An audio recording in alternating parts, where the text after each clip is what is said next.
in the CES letter, it talks about the first book of Napoleon. And it's a book that Jeremy, the author, tries to suggest may have inspired the Book of Mormon. And so in there, he shows it was like a couple sentences with like a little ellipses between like a couple phrases. And then he shows it with the Book of Mormon and how the Book of Mormon has those same phrases with like, a little ellipses here and there. And I remember as I'm reading Fair Mormon, Fair Latter-day Saints now, they have a chart that like they blow up and it shows how like the little ellipses in between those phrases it's like scattered across like 20 pages.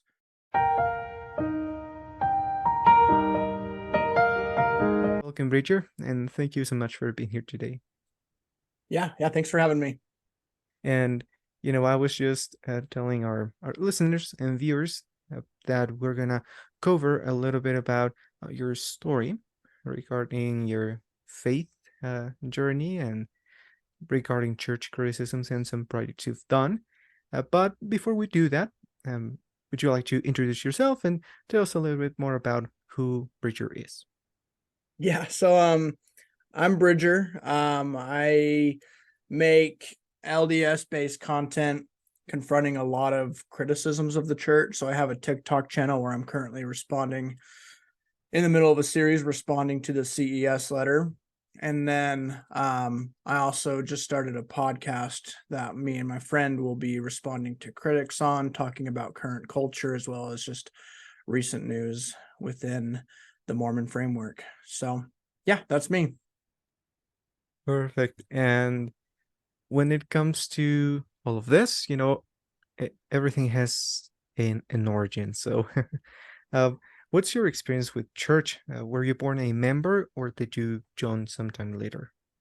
Yeah, so I was born into the church. And as I've shared on a couple other podcasts, my life kind of starts out with a miracle where my due date was actually right about now, 26 years ago, October 21st, right around there.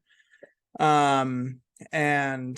my doctor had an impression, a spiritual impression that I needed to be delivered like a couple weeks early. And it was like just really pressuring him that was a really big deal that I was needed to come a few weeks early without any like scientific explanation. It was just a feeling that he had. And so they went ahead and did it. My parents trusted him. And when I came out, I had the cord, it was wrapped around my neck and it had a knot in it. So any little bit longer and I wouldn't have made it. So because my doctor followed that impression, I'm alive today. And so knowing that story and growing up with that, for me, like believing in God, believing that God interacts with humanity, was never a hard thing for me to believe. It was always just natural. But throughout my life, I wasn't super involved with the church. I'd go every week, but we have what we call like Utah Mormons up here, where we just kind of go, but we don't really like care or do anything with it. And that was definitely me. I didn't care about it, but I always loved like being a Mormon and being proud of being a Mormon. When like kids at my school were making fun of Mormons, I always tried to stand up for it. But yeah, I grew up in the church. And then I remember the first time I really had a real spiritual experience was in junior high in ninth grade. I saw a video in seminary and it was of all the seniors, because they just barely changed the mission age from 19 to 18. So the seniors in high school were getting mission calls, which was the first time we've ever seen that happen. So I remember my high school seminary posted a montage video of all the seniors opening up their mission calls. And I just remember like, that was the very first time I ever felt like the true burning in the bosom, the really profound spiritual experience. And I decided that day, I didn't really know how it was going to happen, but I decided that day I was going to serve a mission. And then going into high school, I think for pretty much everybody, high school is a mess. I got addicted to video games. I struggled with things like pornography or overeating and just, yeah, kind of dumb things. And yeah, I pushed a lot of like my friends away. I got depressed. Um, and and I kind of just spiraled throughout high school. But I remember in my junior year, my friend invited me to join the state choir. Um, and I always like made fun of choir kids growing up in high school, which was dumb. I shouldn't have, but for some reason I decided to go and I decided to say yes.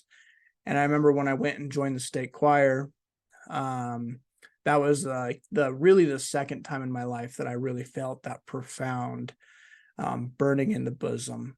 You know, that just that feeling that just pulls you to Christ and makes you want to be like Christ. Fills you with optimism, with peace, with hope, with joy. And I remember, yeah, as we sang the song "Be Still, My Soul," those feelings overcame me. And from there, I wouldn't say like everything changed overnight, but my motivation and my drive changed overnight. And I started meeting with my bishop every week and rebuilding good friendships. And yeah, throughout the rest of my junior and then through my senior year, and started my mission papers and ended up getting called to California Bakersfield, which I call the worst mission in the world. But I'm glad I went. I love the people there, but I think it's a terrible place. Um, but I went to California Bakersfield, and yeah, it was a great experience. For context, like when I went on my mission, I didn't know like anything. I didn't know that the Book of Mormon took place in America. I didn't know that Jesus was technically like a member of the Godhead. I thought he was just kind of like a really important prophet who died for our sins. I didn't really comprehend like who Jesus actually was. I didn't know what the Doctrine and Covenants was. I thought I didn't even know what that was. It was a book of scripture. You know, I had no idea where it came from. So I had a lot to learn. And I remember on my mission, we were sitting with a group of I was sitting with a group of missionaries, and they were like talking about kind of esoteric ideas in the gospel, you know, like kolob or whatever, right? They were talking about weird esoteric things, and it just fascinated me so much. So throughout the rest of my mission, I just like spent so much time reading and learning and thinking about the gospel, to when I came home, I felt like I could compete with an average seminary teacher when it came to like knowledge about the scriptures, about the gospel, about church history. Yeah, and I had a great mission. I think one thing that's important to note, that on my mission and growing up, I was kind of taught and I established the expectation of like the prophet and the scriptures, and everything is correct, it's perfect, there's no flaws. Every single prophet, every single apostle, like basically God is like hypnotizing them and speaking through them type thing. When they're at the pulpit, it was like this idea of like prophetic infallibility. Prophets are perfect. When they're at the pulpit, everything is true and everything is correct. And so that's the framework that I built on my mission, as well as growing up in the church, and that I came home with. And that became problematic because after I came home from my mission, I got married, and I continued passionately in the gospel. But I remember I remember one day when I was following this Instagram account that was talking about the gospel, and they posted a collection of like quotes from past prophets, and it was a bunch of like racist quotes that past church leaders, apostles, prophets have said. And I remember like how much that really bothered me, like almost like shook me to my core. It was the first time in my life that I felt like I couldn't find a way to make it right. I just had to acknowledge like those things were wrong. But in the way that I built my testimony, the way that I interpreted the gospel, they didn't leave room for them to be wrong. So I did. It was a really hard moment for me. It almost felt like I couldn't breathe. Like it was a very scary and emotional moment for me. And then after that, I installed the app TikTok, which is a poor decision. I think plenty of us make at different points. And if you're on TikTok in Utah, like you get a lot of it's like hashtag ex-Mormon based content. A lot of people who leave the church and they're expressing their frustrations with either the current church or its history or its doctrine. And so by this point, my testimony was shaken after that experience reading those quotes. And the thought started to come into my mind of like, it might not be true. And so I started to follow those accounts because I wanted to like see what they had to say. I was curious. And I remember just, month after month, like my testimony getting weaker and weaker and falling further and further away from like believing that the church is true at the end of the day. And then eventually it got to the point where I decided, I was like, I gotta know if this is true or not. And so on a Sunday morning, I pulled out the CES letter. I read it in just a couple of hours. And I remember as I was reading it, very first couple pages, I was like, holy crap, like this is not true. Like it's not, I don't even know how like I was in this my entire life. Like it's obvious it's not true. And I remember feeling a couple feelings, as I was reading throughout it. There was the feeling of like, there's a part of me that was optimistic, I was optimistic about the rest of my life and rebuilding my life and all the new things I was going to try and do. There was a part of me that was angry, that I had spent my life following like what I thought at this time was just a lie. And then there was a part of me that was just heartbroken. And because I loved the gospel, I loved the joy and the passion it gave me for life. So I'm wrestling with these three emotions as I'm reading it and as I finish it. And those three emotions stick with me for the next little bit as I'm wrestling. And so at this point, I feel like I'm physically and mentally out of the church. I don't believe it's true. I don't believe it's I don't believe it's true or there's any spiritual significance to it. But there's a part of me that's like, well, it would maybe be good to have my kids grow up in the gospel, or maybe I can go to support my wife. And I remember as one week, as I'm sitting in church because I want to support my wife, I'm sitting in church, and as I'm looking around and as they're passing the sacrament, I get that feeling again, that burning in the bosom that I have felt numerous different times throughout my life at this point.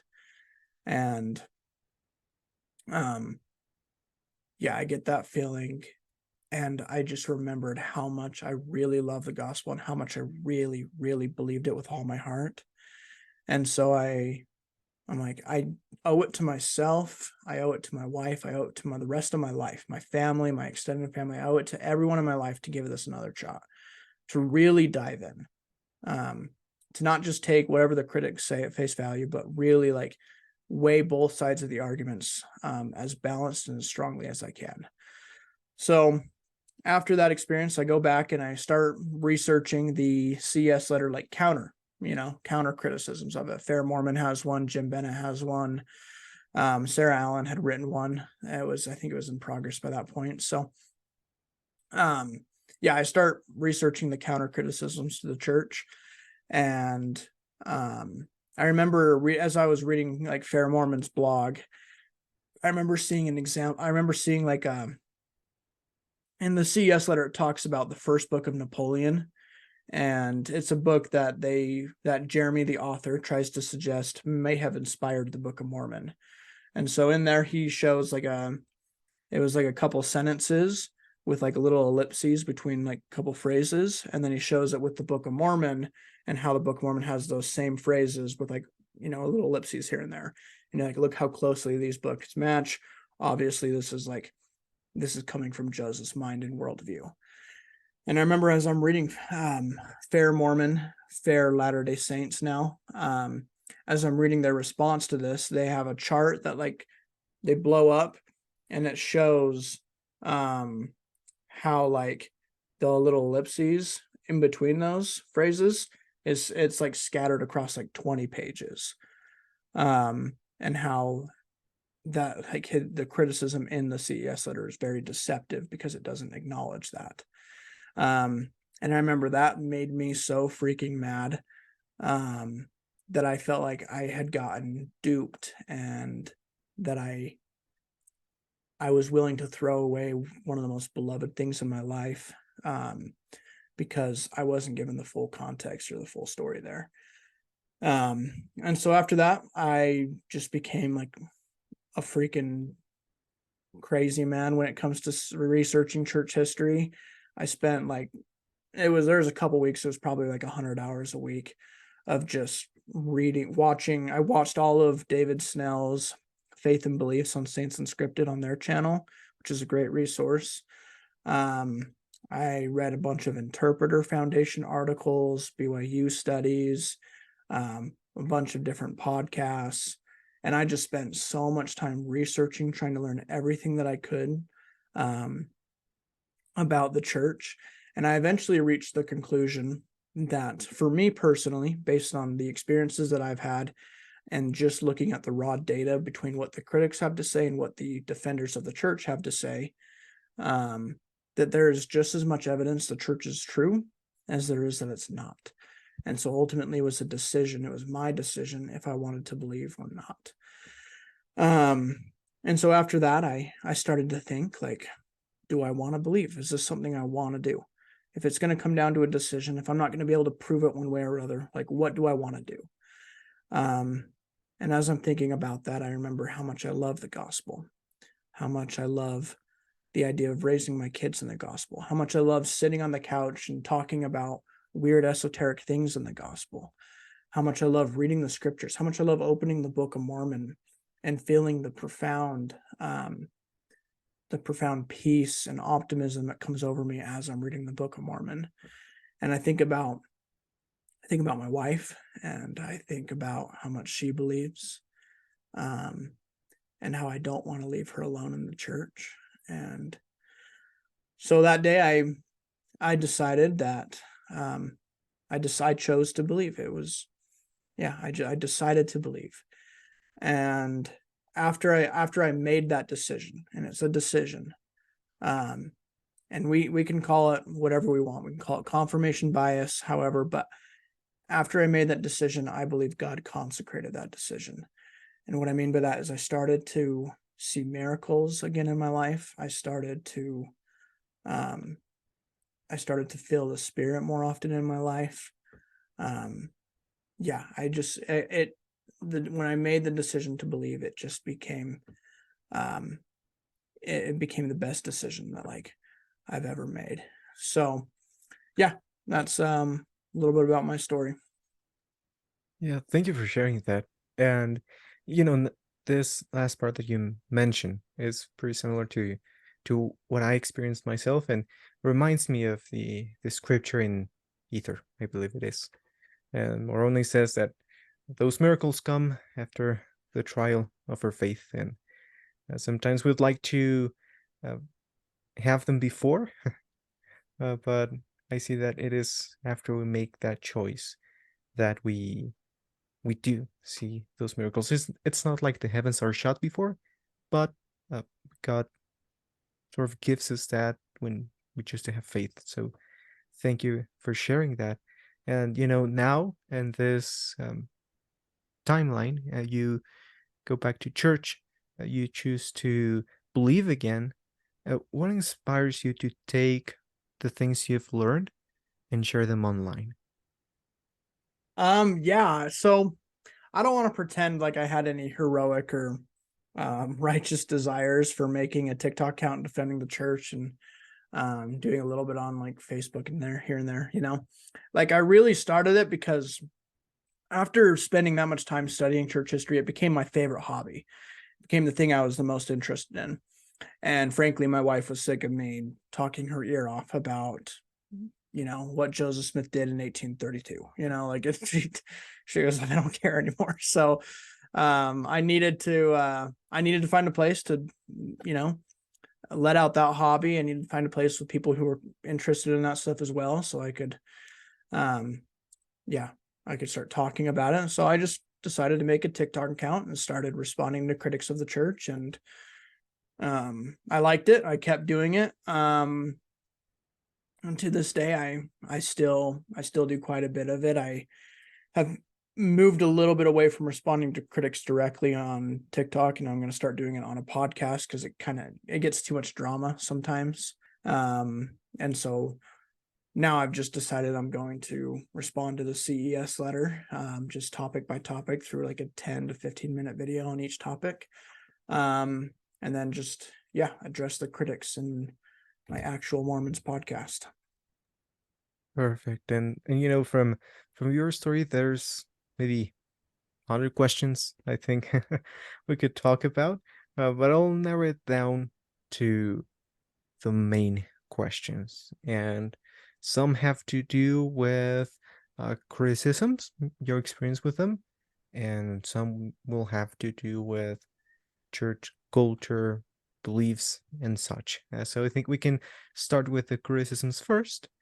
And when you made that research, I believe that based on what you said, that criticisms usually fall into one of the three main categories: either something that's fake or false or made up, something that has truth to it but doesn't have enough context, and something that is just true, and sometimes it is easy. For example, when you mentioned the Book of Napoleon, Book of Mormon, connections, I think that might fall into the second and a bit of the first. And it can be good to find those out. You can get reassurance that maybe this is not as bad as it seems.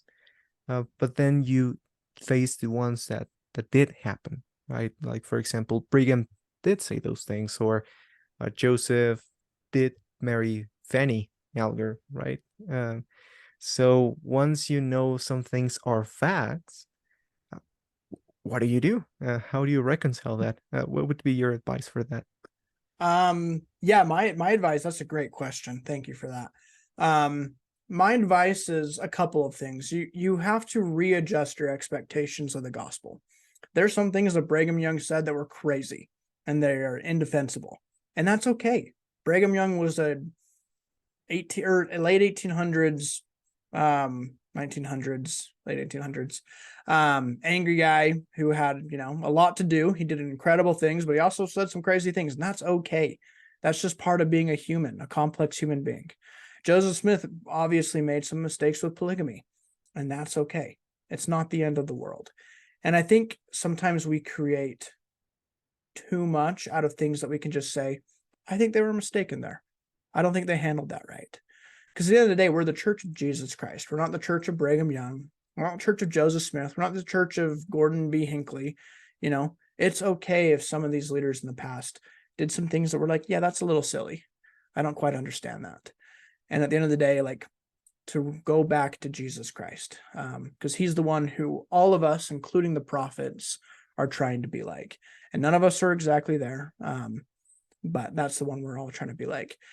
And then just understanding a little bit of like, what the nature of the scriptures, like people might point out in the Book of Mormon, it talks about horses, right? And how they're like, oh, that's anachronistic, even though that's a little debatable at this point. But once people understand the Book of Mormon, it wasn't read by Joseph Smith. God wasn't just dumping the words in front of Joseph Smith and he was just reading them. Joseph was translating the Book of Mormon, which means that his language, vocabulary, expectations, culture, context, all of those things are going to make their way onto the Book of Mormon. And once we understand that, a lot of the criticisms of the Book of Mormon on ways like why it might not be historical go away pretty quickly. And we start to understand what the Book of Mormon actually is. And so that's what I would say to people who are confronted with criticisms that are true. Is one, just recognize that leadership is human. And then understand like the nature of scripture, nature of revelation in the church, and how revelation is not just being a sock puppet and just putting out whatever God tells you to, but that the one receiving the revelation is involved in clothing that revelation in their language and context. Perfect. Thank you for sharing that, preacher. And, my next question is not really like, yeah, a question. It's more of what's your opinion? What's your take on this? And it's something that I've listened and I've been asked myself many times by people online, by people I meet. And with church, since religion and spiritual experiences can be very subjective in nature, when there are stories about coming back, about facing criticisms, about challenges with testimony and things like that, I've heard many people, and this is not to uh, counter argument or anything, but I've noticed this very much. I just wanted to ask you what you think about it, and it's the fact that some people say, well, of course, you'd be coming back, or of course you'd have your testimony again because the church conditions you to uh, think that there's no life outside the church, or there's no real happiness, and they just keep hammering the eternal family, the think about the people who love you, and they sort of do that to gaslight you in a way and make you like being in a toxic relationship, right? So maybe people who leave and then come back to church uh, don't resemble people finding truth, but rather a girl coming back with his abusive ex-boyfriend. What do you think about that? Um, I think that's definitely very unfair. It's just like saying that people who leave the church, they just want to go and sin, right? We should never say that about people who leave the church. It's important to realize that human beings are complex. There are quite literally thousands of factors that go into every individual's decision or condition on staying or leaving in the church. And so I think it's very unfair, but I would, in a direct response to that, I would say if it was obvious the church wasn't true, I would not be a member of it. But for me, I think the logical and pure data evidence that Joseph Smith had ancient metal plates that he translated by the gift and power of God, I think just the pure data there is very convincing. And I would say I think it's more convincing than anything that the critics have to offer right now. So at the end of the day, if it's just about data and if the church is true or not, I find the faithful case to be more convincing than the critical one, taking all emotion and everything out of it. Perfect. Thank you for sharing that. And maybe moving on from the critical side and maybe more on what you're involved with right now. And as you mentioned, TikTok is insane. And also uh, some beef between content creators, and more so in the church and things like that. Um, I just have one more question before we move on to that. I just remember that. But uh, a few months ago, I was watching one of your TikTok videos, and I don't remember who it was, but I remember that it was a content creator in the ex-Mormon community. And one of the comments said, I've had members of the church who watch your videos and then contact me because they feel troubled by the information that you share. And I think this person asked you, how do you feel that your channel might be driving people away from the church instead of helping them stay? Yeah, Uh, I remember that video. I remember that creator. She's actually a friend of mine. I think she was playing a little dirty there, but again, at the end of the day, human beings are complex. Some people are presented with information about Joseph Smith and how he handled polygamy, and they just don't. And I'm not going to judge them for it, but it's like I can't be a part of this. Or they're going to look at some of the statements or policies in the past church, so they're like, I can't support this. And that's their decision. I don't feel it's my obligation to say, no, you can't make, if that's what the facts are and it doesn't work for them, then it doesn't work for them. And that's their relationship with God. And it's okay. It's not the end of the world. God knows them. He knows their situation. It's okay. And so that's what I would say in response to that. And there's also plenty of critics who have put forth bad information that, like I experienced, that led me back into the church. And it's not their fault that I'm back in the church. It's just that human beings are complex. And everyone's going to engage with the information and the controversy and the evidences in different ways. And that's okay. At the end of the day, we're all trying to be good people. We're all trying to be Christ-like, and that's what matters most. Yeah, thank you for sharing that, because I feel that myself when I started the channel and I said, yeah, I'm gonna talk about everything. I'm gonna be open, and in concept, that sounds great. And when I sit down and I say, okay, I'm gonna do a video about, I don't know, raising the priesthood, and then I notice, oh, maybe I don't want the video to be too bleak. I don't want to destroy people's faith, and and yeah, there's this question like, I think at the end of the day, like, I would much rather someone learn about the priesthood ban from me, where I can give it the full context and be fair, than someone learn it from someone who's just going to pessimistically spin it to be as bad as possible to try to harm their faith. And at the end of the day, if they decide to leave because of the information I give, I'm glad it was from me rather than someone who is being as pessimistic as possible. And if 1,000 people watch my video and 999 come away more informed and their faith more fortified, and one goes away and says, I can't reconcile that, that's okay. It's just the way of life. yeah, that's the way it is. So thank you for sharing that. And now moving on to uh, you know the current state of faithful content online. When I read the CS letter for the first time, it was shortly after it was published, around 2016.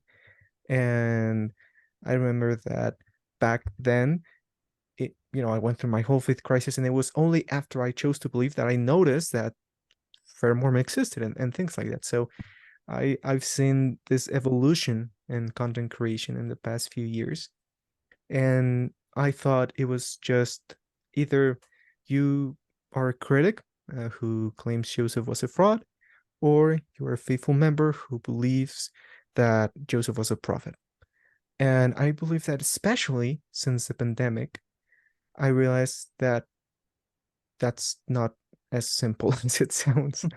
There are people who believe Joseph was a prophet, but believe he didn't practice polygamy. There are people who believe that Joseph was a prophet, but Brigham Young corrected the church. There are people who don't believe in the church, but are atheists. And there's just a whole world of different opinions. And even between Latter-day Saints, we can have maybe what's considered conservative, what's considered even liberal, and there's lots of debates when it comes to LGBT issues, when it comes to church finances, when it comes to doctrine. Will it ever change? About past quotes. Do we believe them? Do we not? How can we tell which ones we can trust? And it can be a very confusing world. And so I wanted to ask you, how do you feel about this world of even people who believe the same truth claims can come to very different conclusions when it comes to anything outside those truth claims? Yeah, it's one of my favorite parts of being a member of the church, is that I believe our faith still stands by quotes from Joseph Smith, where he talks about life is about the pursuit of truth, and not just like following whatever somebody says. We're all trying to pursue truth. We're all trying to make the theology, the beliefs of Mormonism consistent. And I love it. Mormonism is incredibly complex. There are quite literally tens of thousands of statements from prophets to apostles throughout the 200 years of history. And guess what? They all don't work together. They have some contradictions in there. And so you have to negotiate a little bit with it. You have to interpret things, and you have to take things that you like, I think that's true. And you're like, I think that's not quite true. And it's a beautiful and fun part of Mormonism. And yeah, sometimes it gets a little heated online between people who disagree, and that's a part of it. And I think we all have a little bit of room to work on there and follow what President Nelson says about being a peacemaker. But I believe that's one of my favorite parts of Mormonism is I'm not going to get excommunicated because I believe the plan of salvation a little bit differently than my neighbor over here. No one's getting kicked out of the church because they interpret things a little differently. And I think it becomes very, very problematic and very dangerous is when we try to force everyone else to interpret the gospel the same way that we do. At the end of the day, we're all on the same team. Do we believe that Joseph Smith translated ancient metal plates by the gift and power of God? That's the main question at the end of the day, and everything else from there is a little subjective and up for interpretation. And it's okay if people have a little bit of differences here and there. Yeah, thank you for sharing that. Now, as we wrap up and as we finish the interview, first of all, I want to thank you for your willingness to come on and share your story and your thoughts. And I think the very last question has to do with faith journeys and faith in God and in Jesus Christ. And, I've had some comments that sometimes we focus a bit too much on Joseph or the Book of Mormon. And I say, well, sometimes we do, because if that's true, then Jesus and God are more than true. So right now, how do you feel regarding your faith compared to how it was in the past? Do you think it's better, stronger, weaker, a bit of both? Do you ever see yourself going through a faith crisis again, or do you think that you're here for good? I think I'm here for good, but who knows? Maybe they'll dig up a piece of paper that shows it was all fraud, and I guess I'll have to figure it out then. I'm not going to make any decisions for 10 years from now, but I believe I'm very happy with my faith. My faith is in a position where I have flexible faith and I have informed faith, and that means I have fortified faith. And I think those things are very important. So I'm very happy with where my testimony is at. Of course, it's going to be a little nuanced. It's going to be a little different than everyone else's. We all have a little bit different faith, but I'm happy with where it's at. Obviously, there's always going to be doubts, and I think that's okay for all of us. We all should have a little bit of doubts here and there. That's the reason why it's called faith. It's not knowledge. It's called faith. It's because it's not going to be perfect. We're going to have to wrestle with some uncomfortable doubts here and there. So, but yeah, I'm very happy with where my faith is, and I love this church. I love the gospel. I love the Book of Mormon. I love all of it, and it's my favorite part of my life. So I plan on sticking around. Thank you. And, for anyone who's going through what you went through a few years ago, and for anyone who still has unresolved questions and maybe doesn't know where to look, the channel's mainly in Spanish and the audience are Spanish speakers, so maybe the sources will be different. But what do you recommend? What sources do you recommend for someone who wants to learn more? Yeah, so always, very first and foremost, I think if someone's struggling, go and watch all of the faith and belief videos on Saints Unscripted's YouTube channel. They're the ones specifically made by David Snell. They have a playlist with them. Go and watch every single one of those. That's like first and foremost. From there, if you want to dig a little bit deeper, there's great podcasts out there. The Standard of Truth, a church history podcast. The Follow Him podcast, always great and spiritually uplifting. Scripture Central is a great resource to get a little bit more academic and learn about evidences and criticisms against the Book of Mormon, Doctrine and Covenants, Pearl Great Price. Fair Latter-day Saints it's a helpful resource in a lot of ways if you're looking for just quick quotes and context on certain things. The Interpreter Foundation, if you want to dive really deep into like the best scholarship that we currently have available, that's going to be on the Interpreter Foundation's website. That's a little more complex. Mormoner.org is probably the first place I would go. That and the Faith and Beliefs by Saints Unscripted. Mormoner.org is fantastic. I don't know. I'm sure they're going to have some Spanish availability soon. They're incredible. But yeah, that's probably the best place to go is Mormoner.org. mormonr.org. Perfect. Yeah, we just had a few episodes ago, Stephen Smith. Yeah. He shared about the website, and it's really cool, really cool. So thank you for sharing that, and again, thank you for being here. Thank you for sharing your story. I think that uh, it has helped me in the past, and I'm sure it will help other people too. And I don't know, do you have any last words before we finish? Nope. Yeah, I love the gospel. So that's all I have to say. Perfect, no problem. Thank you. And I'll say this last part in Spanish. Ah, pero a cada uno de ustedes, gracias por ver este episodio de Viajes FM. Y vamos a dejar una liga en la descripción para el canal de Breacher. El material va a estar en inglés, pero en cuanto haya más información en español, igual la iré editando y agregando. Así que pondré una liga a su canal, a sus cuentas y a las fuentes que recomendó. Y recuerden que al final el propósito de todo esto es que el viaje de cada uno sea más informado.